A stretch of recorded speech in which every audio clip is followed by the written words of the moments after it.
গল্পের বাজেট বেশি থাকলে আমাদের একটাই লাভ যে কাজটা অনেক ভালো হয়। আম, দেখা যায় অ্যারেঞ্জমেন্ট অনেক ভালো হয়। বাট আমাদের তো প্রত্যেকজন আর্টিস্টেরই একটা পারিশ্রমিক আছে, সো সেইটা আমার কাছে মনে হয় না যে নাটকের বাজেট কত বা ওই পার্টিকুলার নাটকটার বাজেট বেশি বা কম সেটার উপর ডিপেন্ড করে। সবারই একটা ফিক্স রেমুনারেশন থাকে।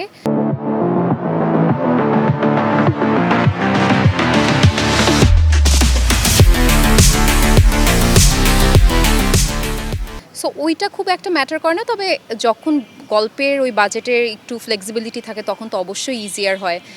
দেখা যায় যে বিয়ের সেটটা আর একটু সুন্দর হচ্ছে বা অ্যারেঞ্জমেন্টটা আর একটু বেটার হচ্ছে, বা আমরা একটু ডিফারেন্ট লোকেশনস তখন ট্রাই করতে পারি। সো ওই জায়গা থেকে তো অবশ্যই ওইটা ভালো হয়।